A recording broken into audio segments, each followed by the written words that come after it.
Muy buenos días, nosotros somos el equipo farmacéuticos integrado por Herrera Camal, Dionel Abraham, Pérez Cruz, Pablo Alexis y Richard Ferra Isaac. En este seminario hablaremos de la identificación del farmacóforo, el diseño asistido por computadora y el diseño por resonancia magnética nuclear, además de los ensayos clínicos en la fase 1 y fase 2. Estos temas son correspondientes a la asignatura de farmacoquímica del grupo 4, impartida por el profesor Carlos Villanueva Novelo. Y bueno, como primer tema tenemos a la identificación del farmacóforo. Pero, ¿por qué es importante su identificación, no? ¿Para qué nos sirve el identificarlo? Pues, por lo general, el efecto farmacológico de los fármacos, válgame la redundancia, es el resultado de su interacción con una proteína diana específica. Estos compuestos, con actividades similares en la misma enzima o ya sea en el mismo receptor, deben poseer propiedades relacionadas que le permitan o que le faciliten su unión específica. Es por ello que al farmacóforo se le define como la disposición tridimensional de las características del ligando responsable de su actividad. Su identificación es un paso muy importante, ya que nos ayuda en la optimización del plomo, en el diseño de novo, en los estudios ADM-TOX, que nos permiten evaluar o ya sea medir la absorción, la distribución, el metabolismo, la excreción y la toxicidad de los candidatos a fármacos. Y también nos ayuda en la quimiogenómica y la detección virtual, que son temas que veremos con más detalle a continuación. Pero volviendo a la identificación del farmacóforo, su enfoque es muy simple, ya que se basa en la alineación de ligandos unidos a proteínas y en encontrar su farmacóforo común. Este método también nos brinda el nivel más alto de resolución, ya que la salida consiste en una posición 3D o tridimensional de un átomo asociado con sus propiedades. En cuanto al rendimiento y su aplicabilidad del modelado de farmacóforos, depende de dos factores principales: la definición y ubicación de las características farmacóforos y las técnicas de alineación utilizadas para superponer modelados de farmacóforos en 3D y moléculas pequeñas. Aunque también hay que reconocer que es un método muy complicado debido a que se dispone de muchos complejos proteína-ligando. En este caso, es necesario superponer las estructuras disponibles de los complejos proteína-ligando. Desafortunadamente, los compuestos de diferente naturaleza pueden unirse al mismo bolsillo de proteína y a veces el mismo compuesto puede unirse en múltiples conformaciones. Por estas razones, por lo general es difícil generalizar las características químicas requeridas para la unión, además del alto costo del software comercial para la identificación de farmacóforos. Viene siendo un factor limitante para las investigaciones con financiación limitada. El diseño de fármacos asistido por computadora, o mejor conocido por sus siglas DIFAC, es un área del diseño racional de fármacos y consiste en aplicar algún procedimiento realizado por una computadora para relacionar la actividad biológica de un compuesto con las propiedades de su estructura. El DIFAC forma parte de un esfuerzo multidisciplinario y está conformada por una serie de disciplinas científicas que abarcan desde modelado molecular, quimioinformática, química teórica y química computacional. El proceso de descubrimiento de nuevos fármacos se ha originado en muchos casos en la capacidad de los equipos de síntesis química para proveer una gran cantidad de nuevas moléculas para su posterior análisis de su actividad biológica o farmacológica. Esto ha llevado a afirmar algunos investigadores que el desafío de la química médica actual no está en cómo sintetizar nuevos compuestos, sino en qué compuestos deben sintetizarse. Es por ello que el objetivo fundamental del DIFAC es la predicción de la actividad biológica de nuevas moléculas a través del diseño, optimización y selección de compuestos con actividad biológica.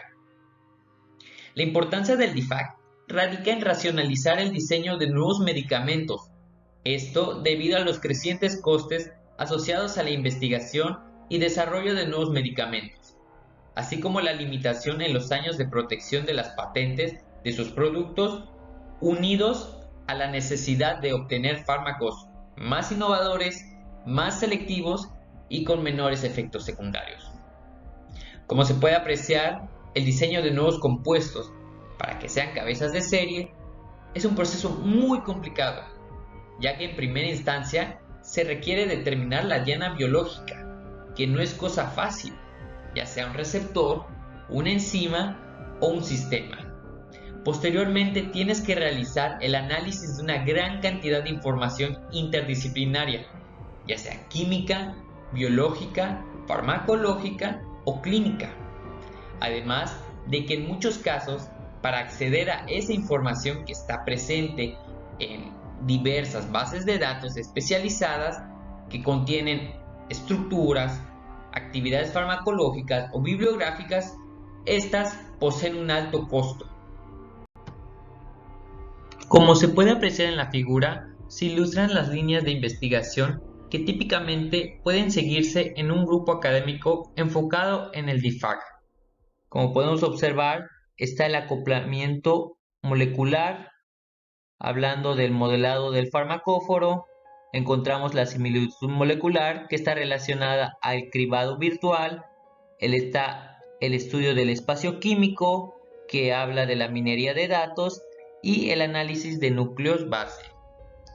También la figura nos muestra conceptos y métodos representativos que se emplean dependiendo de los objetivos particulares de cada proyecto.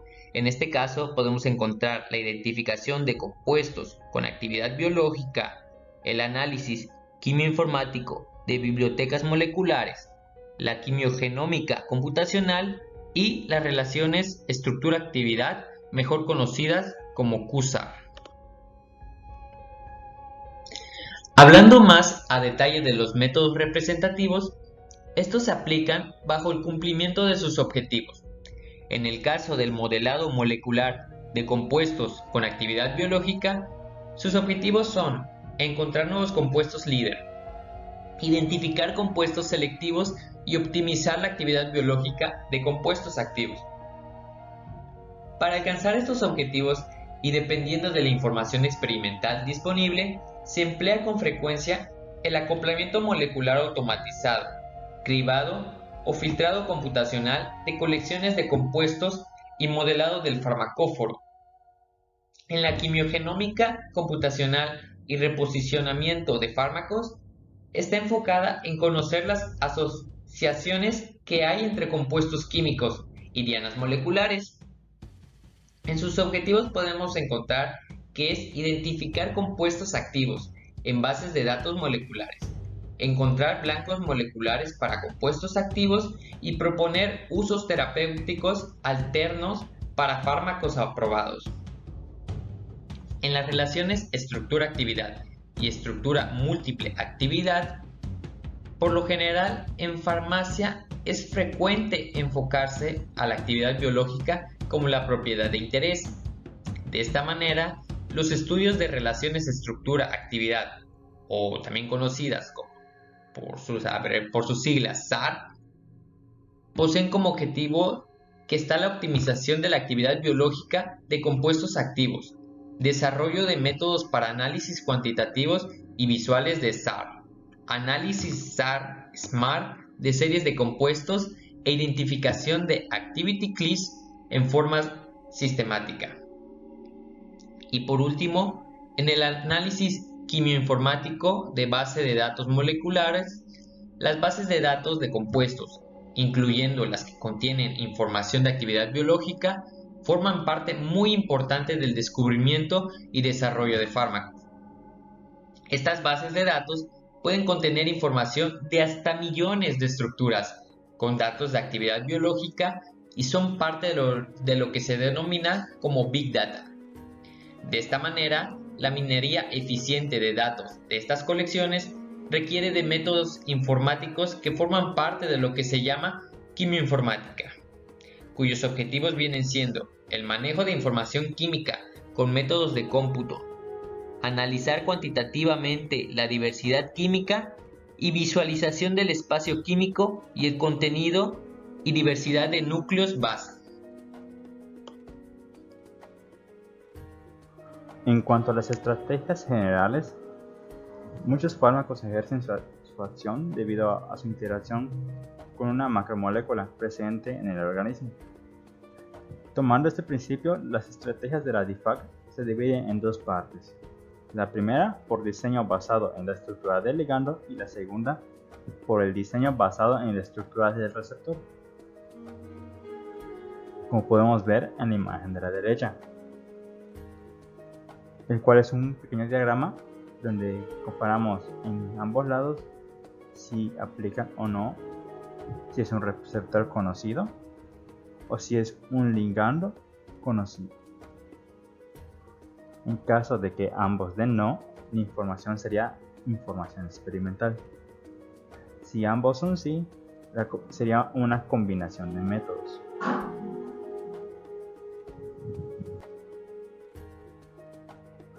El diseño de fármacos por resonancia magnética nuclear es una herramienta con la capacidad de identificar cabezas de serie con bajo peso molecular y baja afinidad, pero que tienen un alto potencial para convertirse en ligandos de alta afinidad tras su optimización. Utiliza una sinergia entre la química combinatoria, química medicinal, cribado de alto rendimiento y el diseño de fármacos basado en estructura y genómica. Este se hace principalmente a través de un espectroscopio de resonancia magnética nuclear. Nos permite distinguir entre dos conformaciones de un mismo compuesto y a su vez detectar interacciones entre distintas moléculas.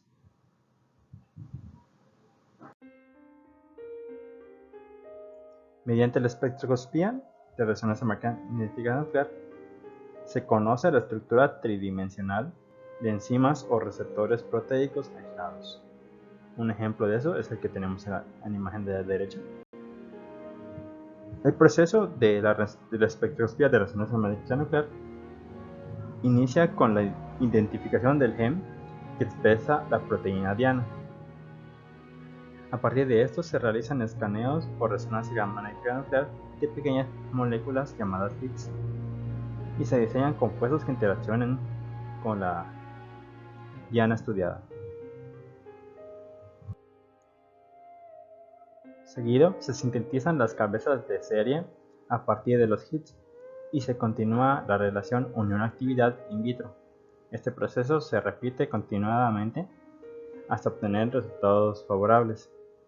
En la imagen de la derecha podemos ver lo anteriormente mencionado en la diapositiva actual y la anterior en una imagen, en el cual puede ser a partir de pequeñas moléculas o de macromoléculas, donde se hace el análisis y obtiene el diseño y descubrimiento para luego hacer una síntesis y luego realizar la unión actividad in vitro para continuar con el ensayo in vivo. A partir de aquí es donde se realizará el fármaco completo.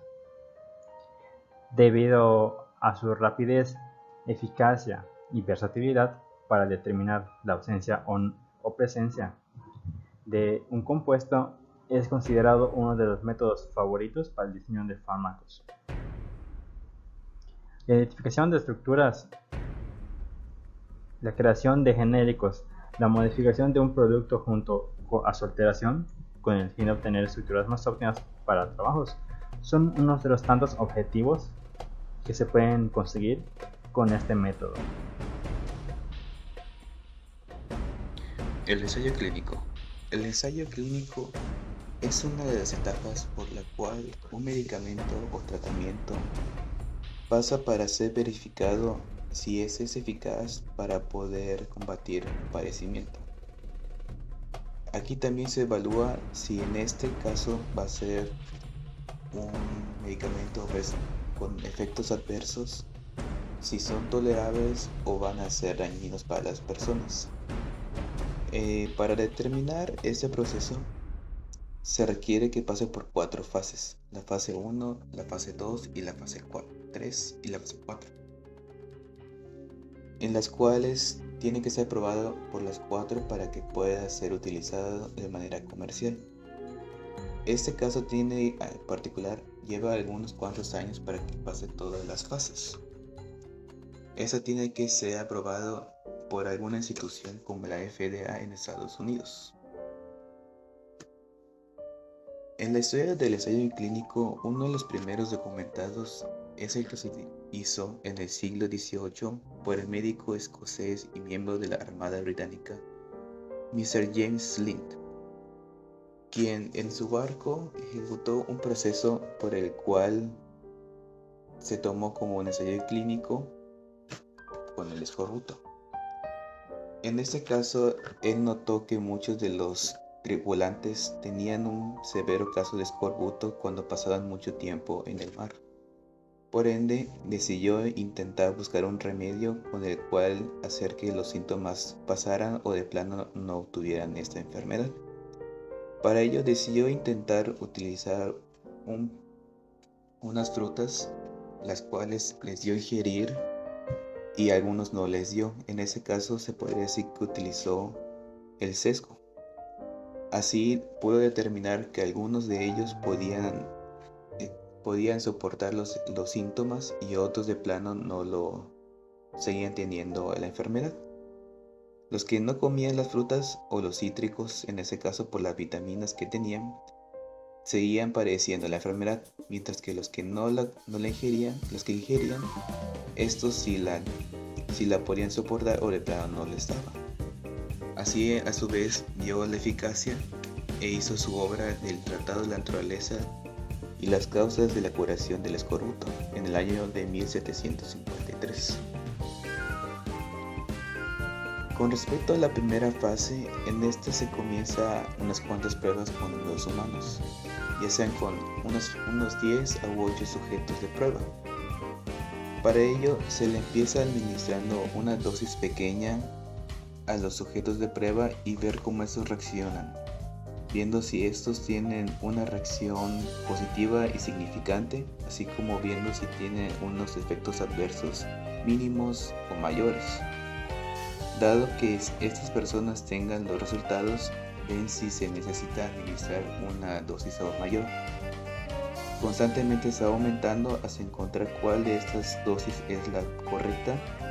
A su vez también se verifica cuál será su vía de administración, puesto que en algunas va a ser más eficaz que en otras. Será mejor la administración ya sea intravenosa, oral o suplementos. En la fase 2 se utilizará cuál es la dosis que se recomendó en la fase 1. Con esta se van a dar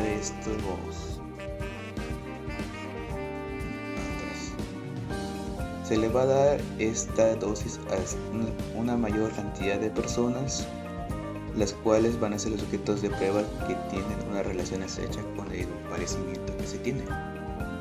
Se les va a dar un monitoreo constante a las personas que lo están ingiriendo para ver si los efectos adversos son constantes a los ya obtenidos en la fase 1, así como mantener su seguridad y ver si la eficacia sigue siendo la misma. Para esta fase se puede subdividir en dos fases. En la fase 2A, en la cual se decide si el tratamiento u otro procedimiento en particular son suficientemente efectivos para justificar esta adicción, así como la fase 2B, que es el desarrollo para estimar la efectividad y la magnitud de esta. Con estas pruebas se pretende elegir cuál seguirá la fase 3, ya que para la fase 3 necesitaremos ya hacer un sesgo de cuáles son los que van a poder pasar, así como las que no son requeridos.